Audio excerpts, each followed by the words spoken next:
Bueno, ¿cómo están? Estamos acá en la Cátedra Libre sobre Derecho y Salud.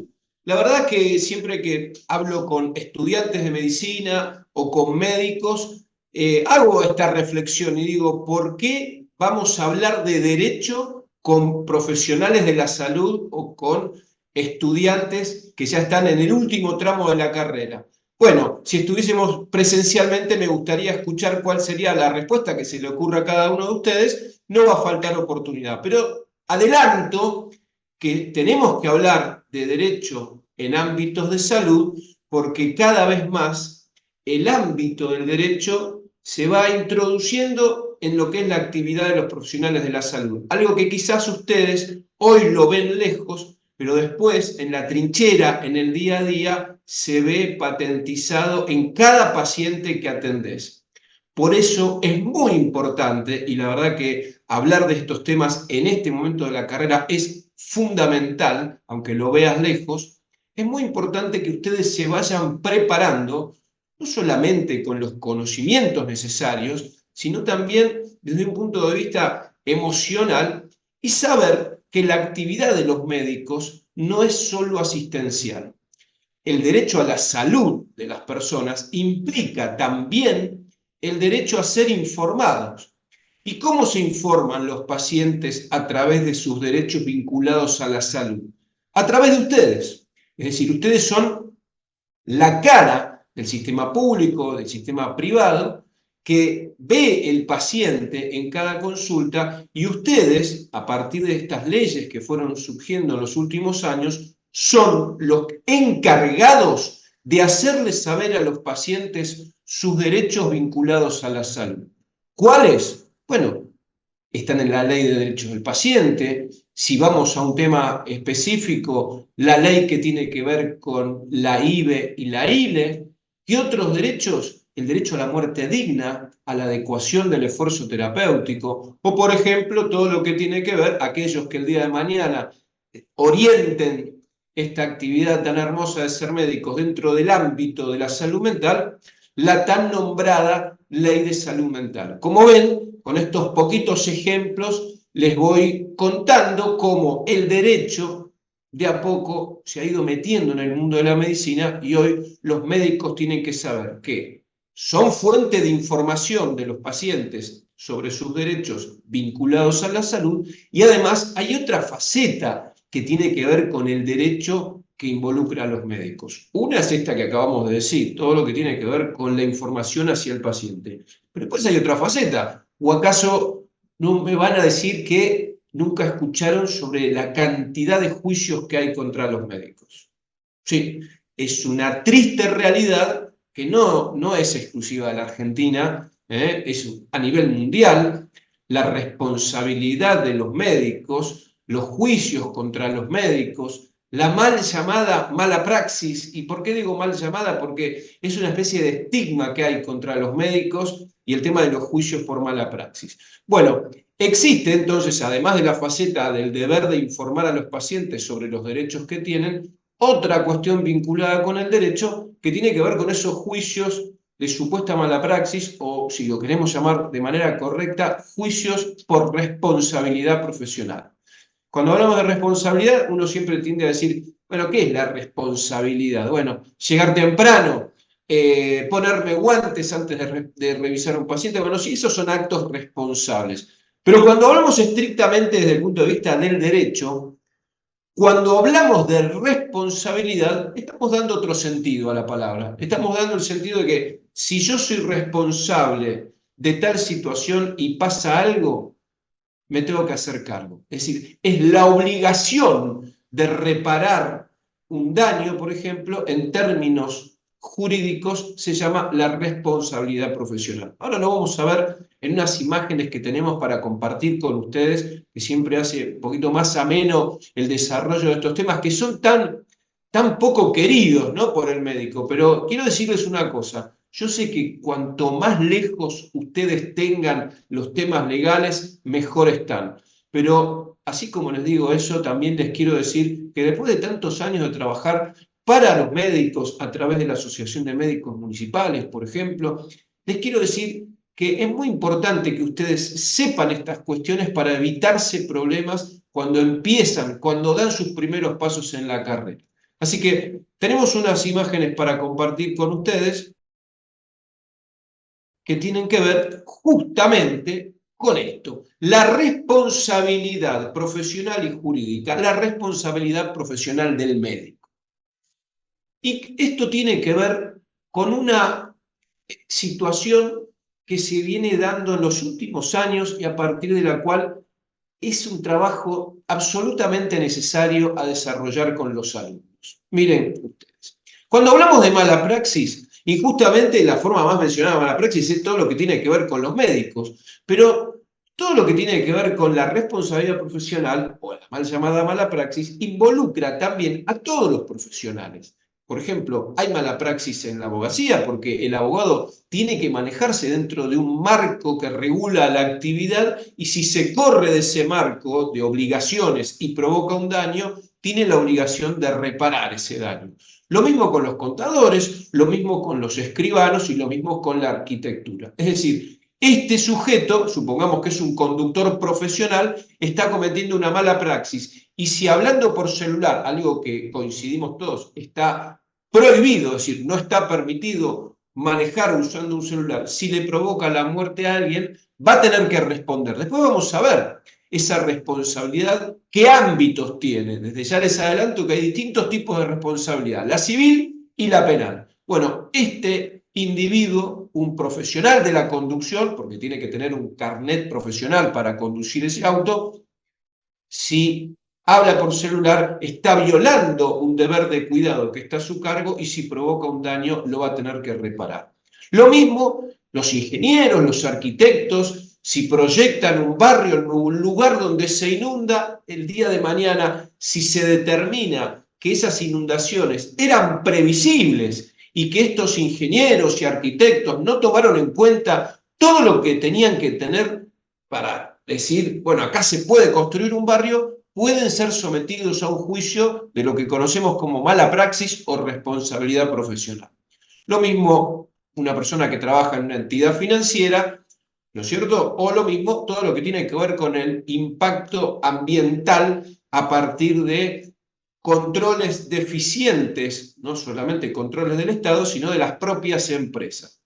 Hoy, lamentablemente, lo que más se conoce es la mala praxis médica, pero eso es mala prensa. También es nuestra obligación decir, señores, la mala praxis no es exclusiva de los médicos, la mala praxis, hablada en términos correctos, es la responsabilidad profesional y es la obligación que tienen todos los profesionales de responder por los daños que pudieran haber provocado habiendo violado un deber de cuidado o habiéndose manejado de manera negligente, imperita o imprudente.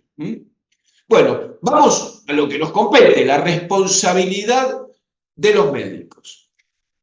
¿De dónde surge la responsabilidad de los médicos? Es la obligación que tienen de dar cuenta ante la sociedad por los actos realizados en la práctica profesional cuya naturaleza y resultados sean contrarios a sus deberes. Fíjense, y esto es muy importante, fíjense que no hablamos de malos resultados, Es decir, no es que por cada mal resultado o por cada paciente que lamentablemente fallece, eso implica ya de por sí una mala praxis. No, no, no. Es los medios a utilizar que no sean los idóneos y a partir de ahí provocar un daño. Entonces, esto es, por incumplimiento de los medios y los cuidados adecuados en la asistencia del paciente, pudiendo adquirir a veces relevancia jurídica. Esto es lo importante. ¿En qué casos cobra relevancia jurídica la actividad de un profesional de la salud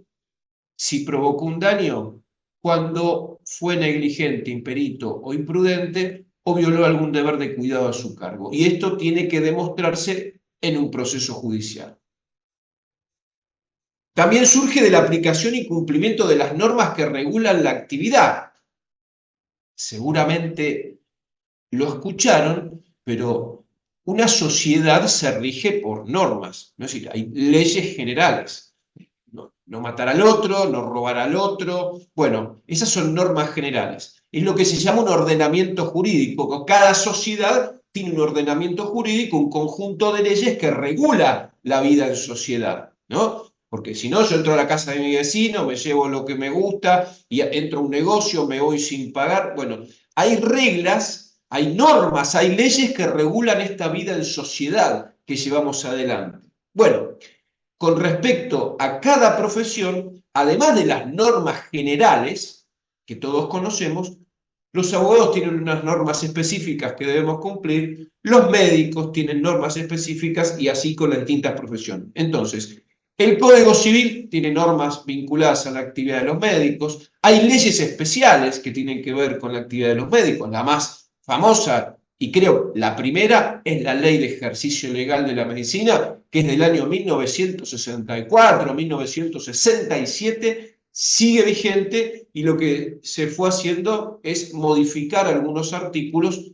o agregarle artículos. Por ejemplo, en la última modificación, esa ley incorporó la posibilidad de hacer telemedicina. Imagínense, en 1960 y pico no había ni remotamente la posibilidad de hacer telemedicina, por eso esa misma ley hoy se le agregó un artículo en el año 2020, justamente el año de la pandemia, que permite hacer telemedicina, consultas a distancias y todo lo que es la medicina desde el punto de vista no presencial. Entonces, surge de la aplicación, la responsabilidad surge de la aplicación y cumplimiento de las normas que regulan la actividad. Código, leyes, resoluciones ministeriales, normas administrativas. Es decir, mientras vos te manejes dentro de ese ámbito de acción al que te ves obligado y donde te permiten manejarte, bueno, en principio, si vos cumplís con todas esas normas y leyes, aunque se provoque un daño, nadie te va a poder condenar en un juicio por responsabilidad profesional, porque estabas cumpliendo con lo que te era obligatorio. Y ese daño que se provoca, inclusive una muerte, está dentro de las posibilidades. Es decir, no toda muerte, no todo daño es denominado una mala praxis y el médico debe responder por ese daño, sino solo aquel que fue producto de un corrimiento del profesional de la salud de ese marco que regula su actividad. ¿Ok? Generalmente y en teoría, también en la práctica, esto se da a partir de un examen defectuoso del paciente, errores groseros de diagnóstico y tratamiento, daños causados por el uso indebido de aparatos, instrumental y medicamentos, omisión de pautas esenciales para el diagnóstico de una enfermedad, falta de control hacia los auxiliares. ¿Ven? Estos son unos pocos ejemplos donde el profesional de la salud se corre del marco legal que lo obliga a trabajar de determinada manera y si se provoca un daño debe responder. Entonces, la responsabilidad profesional en estos términos es la obligación que tiene ese médico de responder, de hacerse cargo por el daño causado a partir de haberse corrido de lo que le indicaba el marco legal. Quiero hacer un alto nada más para contarles que yo me dedico a defender médicos en tribunales. Es mi única dedicación. Trabajaba en la justicia, después dejé de trabajar en el Fuero Penal Económico y me dediqué a hacer defensas. La vida me llevó a hacer defensas médicas desde hace ya unos cuantos años. Lo que yo percibo es que el hecho que ustedes llevan adelante como acto médico, cuando llega a la justicia, no llega tal cual fue.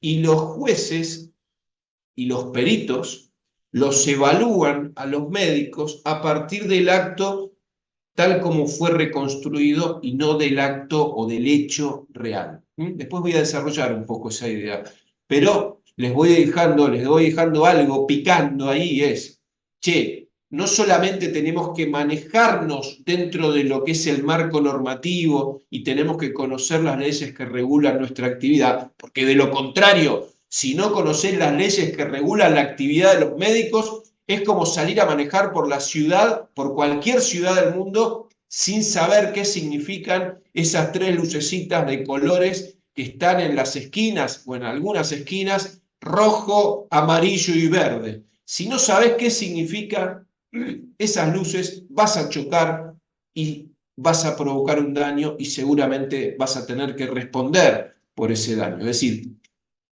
ser médico y no conocer las normas que regulan tu actividad es como salir a manejar por una ciudad, a manejar un vehículo por una ciudad sin saber qué significan esas tres luces de colores. Vas a chocar. Seguimos. Bueno, la verdad es que si uno dice leyes, por ejemplo, acá en Argentina, leyes hay un montón. Tenemos la Constitución Nacional, que es la más importante, es la ley madre. Después tenemos los códigos penal, civil y comercial. Y después tenemos las leyes que van saliendo, que deben respetar las pautas de esos códigos y respetar los principios constitucionales. Leyes hay un montón, sería imposible describir o enumerar todas y cada una de las leyes. Pero acá un breve ejemplo de las leyes que tienen que ver con la actividad de los médicos. La primera, Ley 17.132, ejercicio legal de la medicina. Es la que regula, dice esto se puede hacer, esto no se puede hacer, esto se puede hacer de esta manera. Después hay otras, la ley de residuos peligrosos, que tiene que ver con lo que hace el médico cuando se descarta de los guantes, cuando se descarta de una vía, es decir, tiene que ver. Fíjense que hay leyes para todo. Después la 25673, la de salud sexual y procreación responsable, todo lo que tiene que ver con la salud sexual, la prevención de enfermedades infectocontagiosas, es decir, aquellos que terminen trabajando en esa especialidad tienen que conocerla. Y tenemos también la ley 26.529, que es la de salud pública y derechos del paciente. Esa ley es importantísima, a mí me encanta, y junto con la ley de ejercicio legal de la medicina, les digo, las tendrían que tener pegadas en la guardia o en los consultorios o con un flujograma para seguir todos sus pasos. Mira, esa ley te habla sobre los derechos del paciente, a la autonomía de la voluntad, a la confidencialidad, a la intimidad. Y después te habla sobre historia clínica en papel, historia clínica electrónica. Te dice cuáles son los requisitos para que una historia clínica electrónica sea legal. Es decir, no es un Word, es decir, no es la historia clínica, no es trabajo en una computadora. La historia clínica electrónica tiene que tener un programa que garantice la seguridad de los datos. No cualquiera puede entrar a esa computadora, te tienen que dar una clave, un password, y a partir de ahí todo lo que se evoluciona, una vez que vos pusiste la clave o el password, se te atribuye a vos, porque esa es la firma electrónica en la Argentina, una clave. Entonces, como verás, no es un Word, es mucho más. Entonces tenemos derechos del paciente, historia clínica en papel y electrónica, consentimiento informado. Esta ley te habla sobre el consentimiento informado, el escrito y el verbal. En la Argentina todo acto médico requiere consentimiento informado. El escrito es el famoso formulario que todos conocemos y el que se nos viene a la cabeza cuando hablamos de consentimiento informado. Pero ese papel, ese formulario, que puede tener una o más hojas, en las que todas tienen que estar firmadas, grábense esto, si tiene 2 hojas, las 2 hojas tienen que estar firmadas, pero esos formularios o el consentimiento informado por escrito es para internaciones, intervenciones quirúrgicas, procedimientos diagnósticos riesgosos o invasivos, procedimientos terapéuticos riesgosos o invasivos, IBILE y la revocación de todo tipo de consentimiento. Es decir, que fuera de esos 5 grupos de actos médicos hay cientos, hay miles, y esos van con el consentimiento verbal. ¿Cómo es el consentimiento verbal? Se le explica al paciente qué es lo que se le va a hacer, que es un acto médico, digamos, de baja complejidad, y en 3 líneas anotás que el paciente comprendió y aceptó. Entonces tenemos historia clínica en papel y electrónica, consentimiento informado, verbal y escrito, muerte digna y directivas de voluntad anticipada, todo lo que tiene que ver con el final de la vida, de la dignidad de la vida humana y cómo se lleva adelante esos últimos días, ¿no? Sin entrar al encarnizamiento terapéutico y la posibilidad de adecuar el esfuerzo terapéutico. Lo que antes decíamos era la limitación del esfuerzo terapéutico y hoy ya no se le dice más de esa manera. Después tenemos la ley de salud mental, la que te dice todo lo vinculado a las internaciones voluntarias o a las internaciones involuntarias. Fíjense aquellos que van a seguir salud mental, una especialización, una especialidad vinculada a la salud mental, es una ley que tienen que conocer. Después todo lo que tiene que ver con los códigos de ética, reglamentos y resoluciones ministeriales. Acabo de hacer un repaso a vuelo de pájaro por una serie de normas que me parecieron las más importantes. Pero digo, el médico no puede salir a ejercer, no puede empezar a trabajar si no tiene un conocimiento de la esencia de estas normas, porque tampoco te vas a conocer la ley de memoria y todos los artículos, pero sí la esencia. Por eso es muy importante seguir con las actividades dentro de la Facultad de Medicina una vez que hayas terminado la carrera de grado, una vez que hayas inclusive empezado la residencia. Nunca abandones esta que es tu segunda casa, que es la Facultad de Medicina de la UBA, a donde siempre tenés que estar haciendo cosas, presente, actualizándote, porque la medicina te lo exige en todas las carreras, pero mucho más en la medicina. Bueno, seguimos avanzando. Entonces ya nos quedó claro que la responsabilidad médica es esta obligación de responder por los daños. ¿Cuándo? Cuando te corriste y no cumpliste con lo que dicen las leyes y las normas que regulan tu actividad.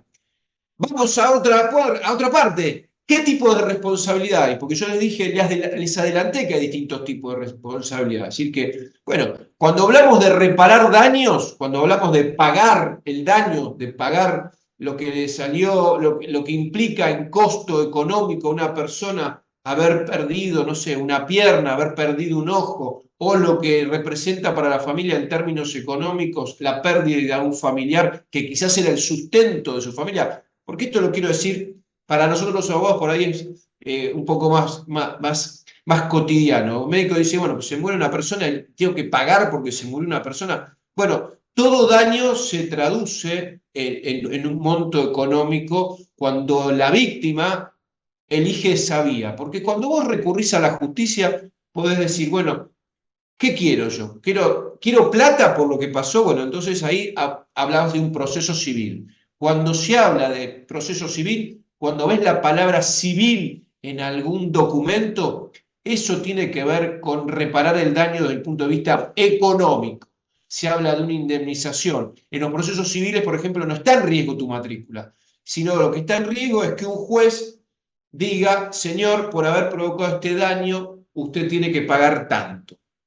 Eso por un lado. Civil es plata, hablando en criollo. El problema está en los procesos penales, porque en los procesos penales no te reclaman una reparación económica, te reclaman una sanción, un castigo. Y en el caso de los médicos, ese castigo tiene que ver, lamentablemente, con la inhabilitación de la matrícula. En algunos casos se habla de prisión también, por los montos, por las escalas penales, son prisiones que no se cumplen detenidos, se llama prisión en suspenso, pero en algunos delitos graves, como el abandono de personas seguido de muerte, el riesgo de una detención no lo podemos descartar o no lo podemos llevar a cero. Entonces, civil, tipos de responsabilidad. Civil, pagar, reparar económicamente. Penal, sufrir un castigo. ¿Y el castigo quién lo impone? Bueno, lo impone un juez. ¿En base a qué parámetros? A los que dice el Código Penal. Un juez no te puede castigar a 20 años porque a él le pareció, ni a 6 meses porque a él le pareció. El Código Penal dice, este delito, si se comprueba que este individuo cometió este delito, esto lo dice el Código Penal, la sanción va a ir de 1 año a 4. Y ahí el juez dice, bueno, dentro del año o 4, a partir de las circunstancias de tiempo, modo y lugar, a partir de las características del hecho, a partir de si la persona tiene o no tiene antecedentes, regula la sanción con un mínimo de 1 y un máximo de 4. Es decir, el juez no puede imponerte una sanción mayor a la que está descrita en el Código Penal, ni menor. Por eso el Código establece una escala penal y el juez decide, en base a las características particulares de ese caso, y a las características particulares de ese individuo, si tiene antecedentes penales, es decir, si es la primera vez que comete un delito o si es reincidente, te sube o te baja la escala penal. Entonces, responsabilidad penal, un castigo, que es la inhabilitación de la matrícula y una posible pena de prisión en suspenso y en muy poquititos casos, pena de prisión efectiva. Y después está la responsabilidad administrativa, que es la responsabilidad que establece que quizás en tu lugar de trabajo, si sos médico de un hospital de la Ciudad de Buenos Aires, te puedan echar. Es decir, o te puedan suspender. Es una responsabilidad administrativa. Son distintas esferas. La administrativa es dentro de un lugar muy circunscripto y tiene que ver con esto. Un apercibimiento, una suspensión o que te echen de tu trabajo. La civil es la reparación económica y la penal es un castigo que tenés que cumplir. Y esto, dicho en otras palabras, lo podemos volcar de esta manera. La responsabilidad civil se traduce en la obligación de reparar económicamente los daños ocasionados a la víctima. La responsabilidad penal, que era ¿cuál? Castigar al sujeto que cometió el delito, supuestamente. Bueno, surge del interés del Estado y de los particulares interesados en sostener la armonía jurídica y el orden público. Se traduce en sanciones, que son penas, con las que se castiga, con las que te castiga el Código Penal. Prisión, reclusión, multa o inhabilitación. Está claro, ¿no? En un juicio civil, la condena es pagar; en el juicio penal, la condena es sufrir un castigo. Y la responsabilidad administrativa, como dijimos antes, tiene que ver con el poder de control que tiene el empleador y el ente de control, por ejemplo, el Ministerio de Salud, que te puede echar de un hospital del gobierno de la Ciudad de Buenos Aires si cometiste una falta administrativa. Bueno, avanzamos. Vamos por partes y ahora llegamos a cuál es el fundamento de dónde surge que si un médico provoca un daño tiene que pagarlo. Bueno, surge del Código Civil, así como la responsabilidad penal. Vamos a ver qué surge del Código Penal y la responsabilidad administrativa de la ley de procedimientos administrativos, de las leyes administrativas de cada lugar de trabajo. Vemos que la responsabilidad civil del médico es común a la de cualquier otro individuo, solamente que en este caso tiene que ver con el médico, pero fíjense que el deber de reparar, la obligación de reparar, que está regulado en el artículo 1716 del Código Civil y Comercial, dice: deber de reparar, la violación del deber de no dañar a otro o el incumplimiento de una obligación da lugar a la reparación del daño causado. Esto se aplica a cualquiera. Bueno, en el caso de los médicos se aplica cuando habla del incumplimiento de una obligación, el médico tiene la obligación de ser diligente.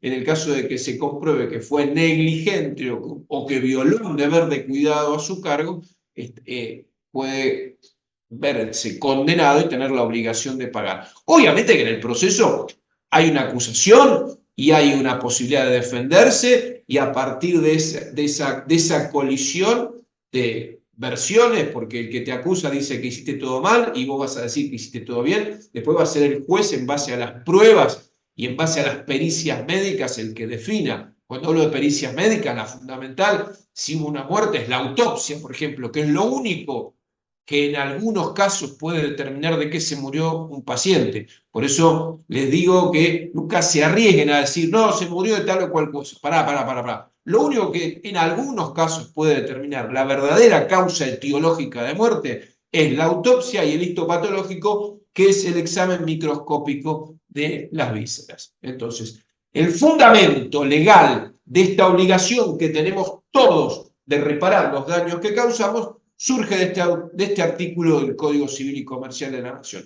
que es obligatorio para todos, y dentro de ese universo también están los médicos. ¿De dónde surge la responsabilidad penal? Bueno, acá está mal el flyer. La responsabilidad penal del médico, y justamente lo que decía antes, del Código Penal. Por ejemplo, cuando hay una muerte, el artículo 84, fíjense lo que dice, será reprimido. No habla de plata, ¿eh? En el otro, fíjense que se habla de plata. Reparar el daño causado. Está hablando de la reparación civil, es plata.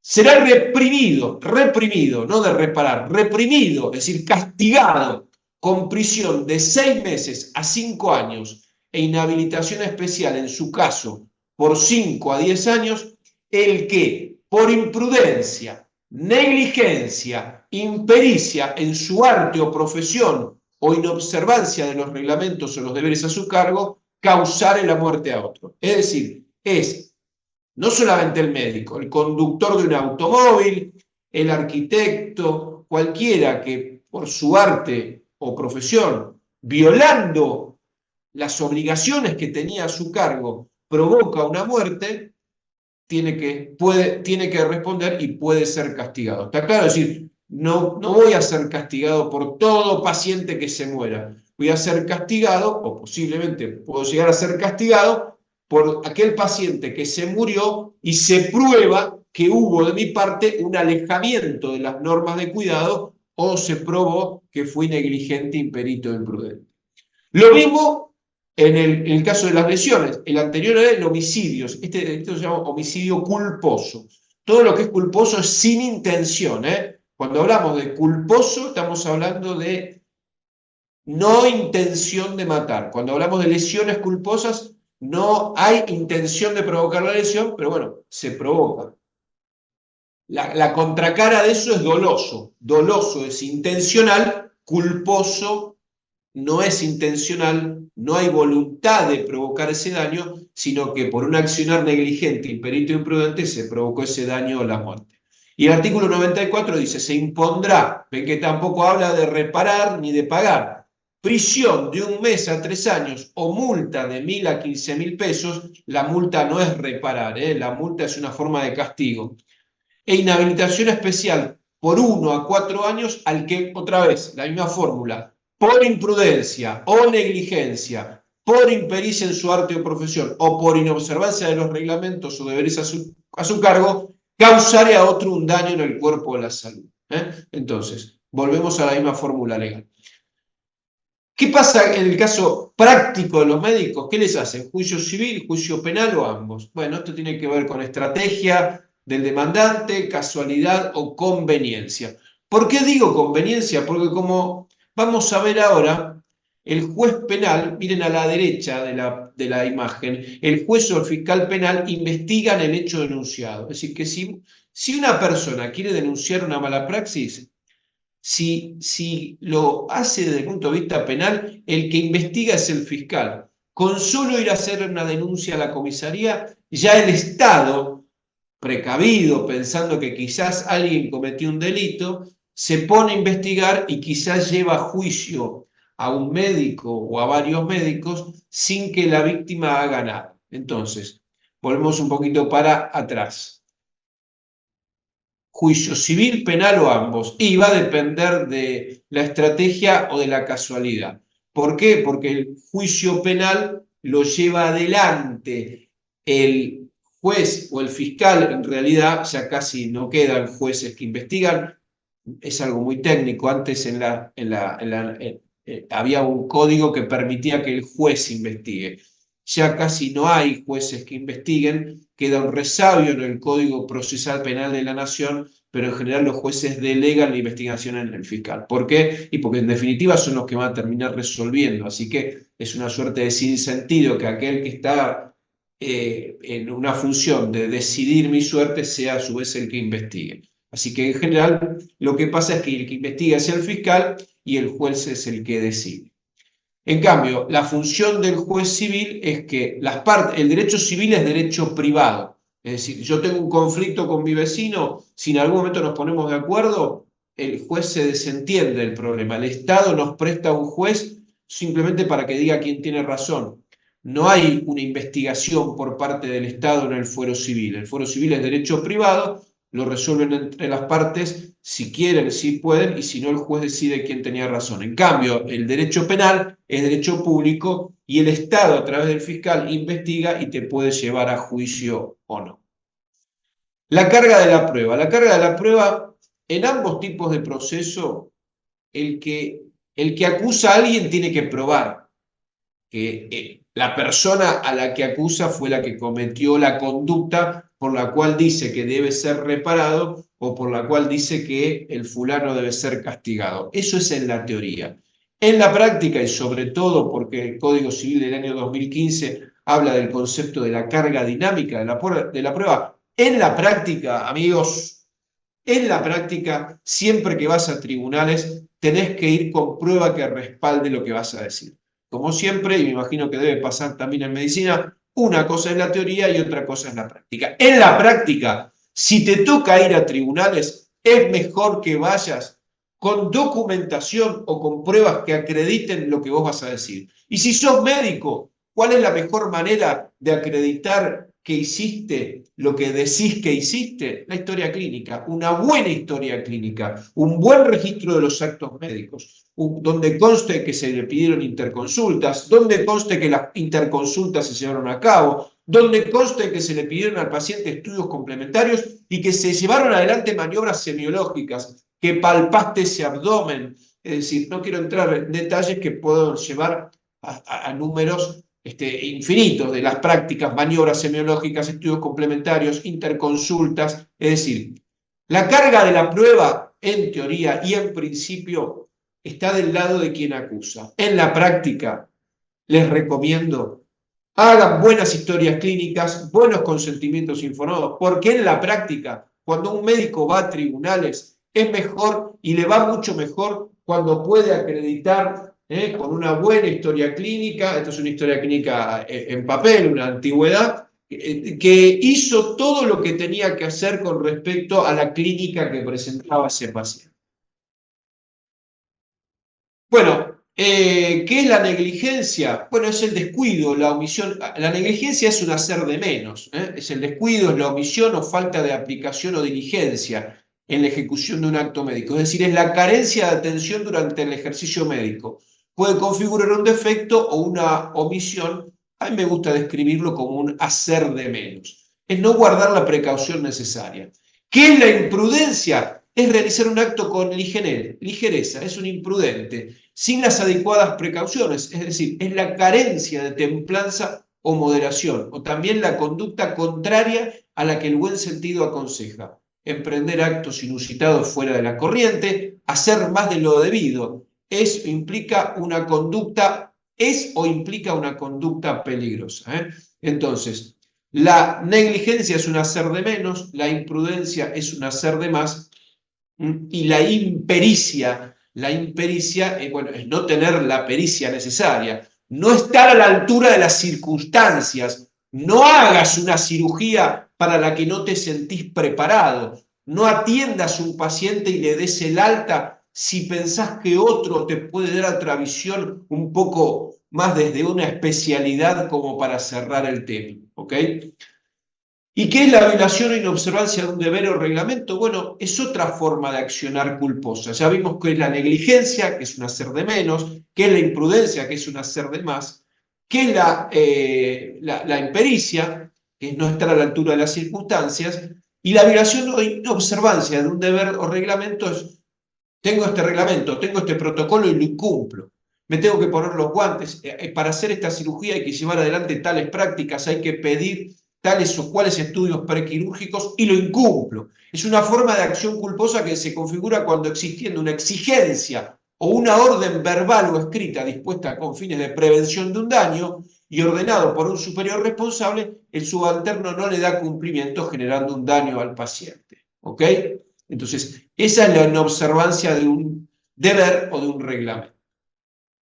Ejemplos: defectos en la confección de la historia clínica. ¿Por qué un defecto en la confección de la historia clínica puede llevar a que sea con un accionar culposo que genera un daño? Y porque si vos omitiste anotar que el paciente tuvo tal o cual descompensación, el que sigue después que vos en la lectura de esa historia clínica no va a tener ese elemento que por ahí era determinante. Por eso, el defecto en la confección de la historia clínica, realizar el interno residente actos no autorizados o sin la debida supervisión, es decir, lo que hablábamos antes, es decir, si sos residente estás dentro de un sistema de capacitación y formación profesional supervisado y controlado. Haces todo lo que te indican ahí adentro de esa esfera, todo, por fuera de esa esfera nada. No le vas a dar un alta. Un residente de primer año no va a dar un alta, ¿ok? Y así seguimos con los ejemplos. Abandonar el centro laboral sin autorización, abandono de guardia, no obtener la autorización del paciente o familiares en actos quirúrgicos, no fiscalizar las tareas del personal auxiliar que debe cumplir con las indicaciones dadas por el médico. ¿Cómo es un juicio civil? Ya dijimos que una cosa es el juicio civil, otra cosa es el juicio penal. El juicio civil tiene una mediación previa y obligatoria, porque como se trata de mangos, si las partes se ponen de acuerdo, ¿para qué vamos a poner en marcha un juicio que es un costo altísimo para el Estado? Entonces, mediación previa obligatoria, en algunos casos se llega a un acuerdo y se evita el juicio. Si no hay acuerdo, hay una demanda, que es como una resma de hojas, donde tiene que decir todo es autosuficiente la demanda y proponer medidas de prueba. Después viene la contestación de la demanda de la otra parte y la producción de las pruebas. Una vez que se produjeron las pruebas y que cada parte propuso en su demanda y su contestación de demanda y se producen las pruebas, vienen los alegatos. Los alegatos es donde las dos partes dicen, vio señor juez que yo tenía razón porque tal perito dijo tal cosa, y este dice, no, yo tenía razón porque la autopsia dice tal otra. Bueno, esos son los alegatos, donde los abogados exponemos los argumentos por los cuales consideramos que nuestra parte, nuestro cliente tiene razón. Después viene la sentencia, que en el caso de civil es indemnizar o no indemnizar. Después vienen las apelaciones, que es que toda resolución judicial es revisable por un tribunal superior, generalmente lo denominamos cámara, son 3 jueces que revisan la sentencia de un juez. Esta es la imagen de un juzgado civil, fíjense la cantidad de expedientes que hay, mayormente es todo por escrito, salvo algunas audiencias, y este es los pasos de un proceso penal. Hay una denuncia o una querella, el Estado investiga y si encuentra elementos te manda a un juicio oral y público. Los juicios penales son orales y públicos. Eso está buenísimo porque todo pasa delante de todos. Porque todo lo que los peritos se animan a decir en estos expedientes por escrito, después en un juicio oral y público donde todos están presentes, esta es la imagen de un tribunal oral, vos al perito lo podés cuestionar en el momento. Entonces es mucho mejor el juicio oral porque todos dicen todo delante de todos y hay posibilidad de confrontar. Entonces viene el juicio oral y público, hay una acusación o el fiscal puede retirar la acusación, el fiscal puede retirar la acusación y en ese caso ya estás absuelto. Después viene la producción de la prueba, los alegatos, la sentencia y los recursos. Esta es la imagen de un juicio oral. Como ven, no hay tantos papeles, todo es de manera verbal. Bueno, algo muy odioso, cada vez hay más juicios, pero no solamente en la Argentina, en el mundo cada vez hay más juicios. Las estadísticas, las especialidades que no se ve acá, mira, acá está, obstetricia y ginecología, cirugía vascular general y estética, también tiene que ver con las épocas, ¿no? Ahora hay un gran incremento de la cirugía estética y todo lo que tiene que ver con las emergencias, las guardias y los auxilios domiciliarios.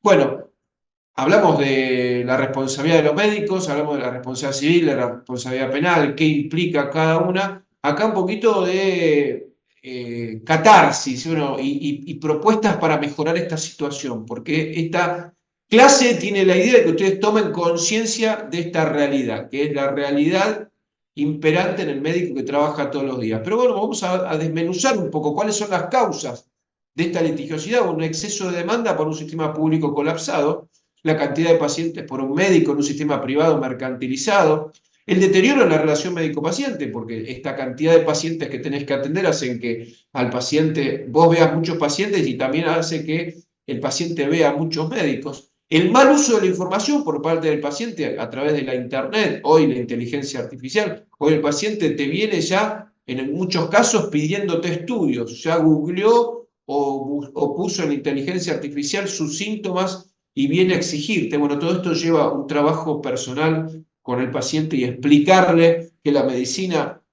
implica otras cosas, implica la necesidad de que vos lo revises, implica la necesidad de que vos conozcas sus antecedentes familiares, implica un trabajo mucho más profundo que el hecho de ingresar los síntomas que tiene y que salga cuál es el diagnóstico. Hay una suerte tenemos una cuestión que tiene que ver con lo siguiente, a las guardias nos llegan aneurismas de aorta de 5,5 centímetros. Cualquier manual de cirugía, del Mitchell para arriba, más de 5 es quirúrgico, pero también te dicen que un aneurisma de aorta de 5 centímetros no es una patología aguda, es algo crónico, es algo que viene hace 4, 5, 6 años por hábitos alimenticios, por la falta de actividad física, por el consumo de alcohol, por el consumo de tabaco, es decir, hay una deficiencia en lo que es el primer nivel de la salud, que no es atribuible a aquellos que hacen el esfuerzo de trabajar todos los días en el primer nivel, que lo hacen de manera maravillosa. Pero mucha la cantidad de gente que por ahí no tiene acceso a esos centros de primer nivel por falta de tiempo, por falta de educación para la salud, y cuando llegan ya es tarde, llegan al centro de primer nivel ya con una patología avanzada.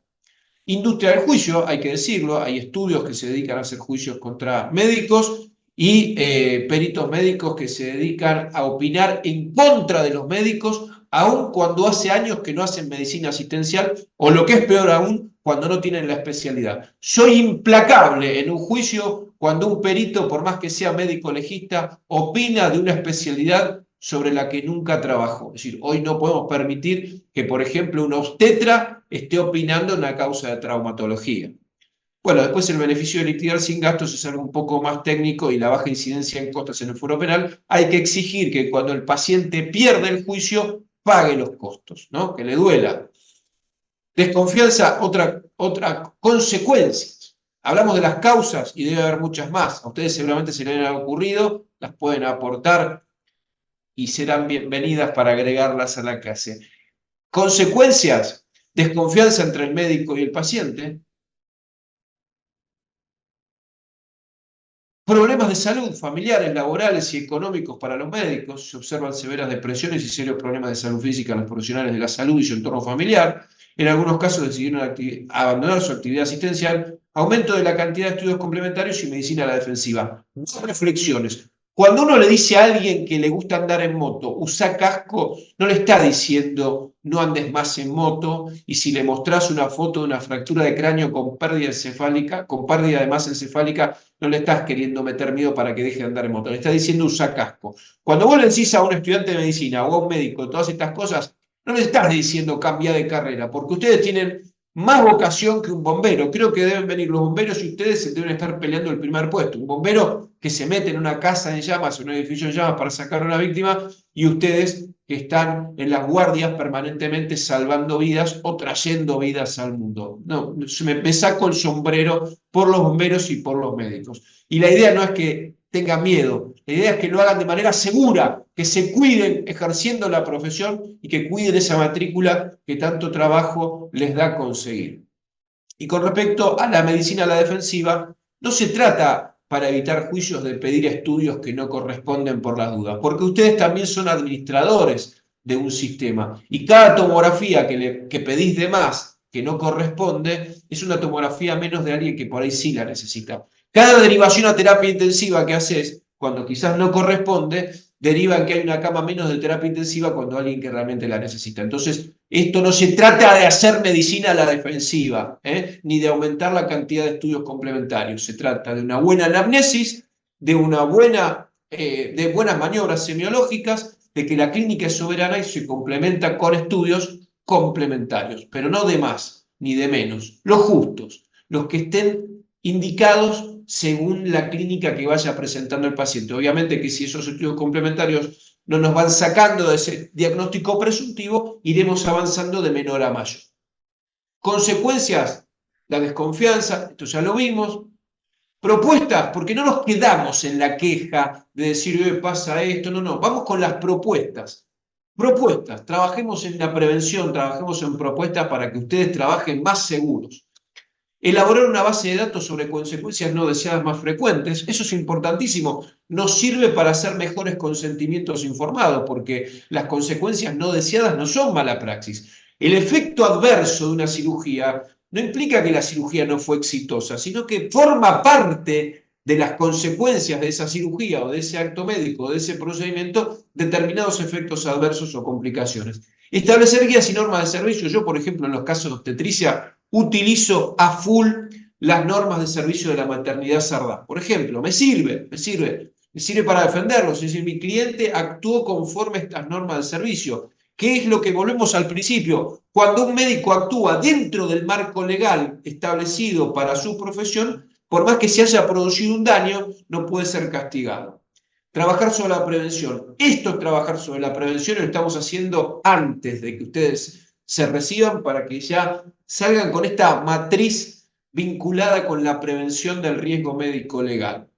Y ojo que de alguna manera también esto ayuda a la seguridad del paciente y la seguridad en la actividad de los médicos. Peticionar el nombramiento y capacitación de profesionales y auxiliares sensibles. A ver, no puede ser que haya pediatras trabajando de neonatólogos, es decir, tiene que haber pediatra, tiene que haber neonatólogo, tiene que haber cirujano, tiene que haber anestesiólogo. Hay que trabajar siempre en eso. Confeccionar consentimientos informados específicos, sí, por supuesto, porque ese riesgo, si está bien explicado, después va a disminuir la posibilidad de una condena. ¿Exigir la participación de peritos especialistas en la materia? Y sí, en un juicio yo no quiero que a un cliente mío que es oftalmólogo la opinión la de un traumatólogo y así viceversa. Y solicitar la condena en costas al perdidoso, soy un convencido de que hacerle un juicio a un médico no puede ser gratis para la gente, tiene que pagar un costo. Si lo hizo cuando no correspondía, tiene que pagar un costo. Palabras finales, y esta es una reflexión para todos ustedes porque el día de mañana seguramente se van a ver en la situación de tener que opinar de un acto médico que llevó adelante un colega. Y déjenme decirles que muchas veces el médico es el peor enemigo del médico cuando opina sobre lo que hizo un colega. Y les quiero decir esto, una cosa es el análisis de un hecho o un acto médico que se puede hacer en un ateneo, una cuestión académica, pero en tribunales las palabras pesan y las consecuencias son serias, al punto tal que las consecuencias pueden ser la inhabilitación de la matrícula. Por eso, ojo, analizar un acto médico con posterioridad al mismo resulta fácil, por lo que a la hora de juzgar un profesional de la salud se deberá estar a la tarea realizada en el momento, es decir, la tarea intelectual debe estar a lo frente a los signos y los síntomas que vio el paciente. Con la autopsia y el histopatológico es como con el diario del lunes, es fácil. Ah, si se hubiera hecho tal o cual cosa, quizás esto no pasaba.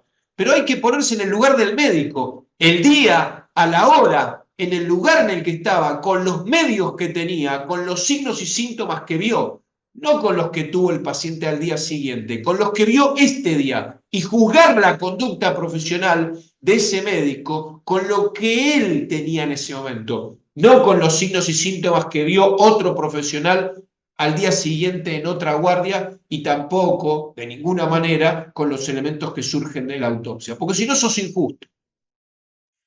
Muchas veces se cae en la tentación de confundir el fracaso de la medicina con una supuesta mala práctica médica. Por eso debe tenerse en cuenta que la actividad médica se basa en evidencias y que a partir de allí se actúa en consecuencia. Vos palpás el abdomen y ahora este abdomen puede estar blando, depresible e indoloro y en 6 horas puede tener reacción peritoneal. ¿Y qué? No significa que el primer médico que lo palpó 6 horas antes se equivocó. No, los pacientes van cambiando. Por eso tenés que juzgar la conducta del médico conforme a los signos y síntomas que tuvo él delante, la evidencia que tuvo él delante, no la que tuvo otro médico 6 o 12 horas después. Bueno, con esto damos por finalizada la exposición de imágenes. Volvemos a nuestro cara a cara. Espero que la clase haya sido de gran utilidad. Seguramente vamos a estar en contacto. Esta idea de trabajar en la prevención es importantísima. Sé que ahora ustedes están a punto de cumplir, seguramente en su vida han cumplido muchos sueños, este sueño profesional de recibirse de médicos y después vendrá un segundo sueño vinculado a la profesión que será conseguir o pasar una residencia para conseguir un título de especialista y ahí será su segundo sueño.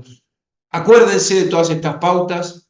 Recuerden todo esto que tiene que ver con la prevención, hagan buenas historias clínicas, no juzguen a sus colegas sin tener todos los elementos y sin basarse en los elementos que él tuvo a la vista y no con lo que surge de una autopsia o con lo que vio otro colega 12 horas después. Bueno, muchísimas gracias. Gracias a las autoridades de esta cátedra libre por invitarme a participar, a formar parte de este equipo espectacular y poder tener este encuentro con ustedes en esta clase que llamamos Responsabilidad Profesional Médica. Muchísimas gracias y estamos en contacto.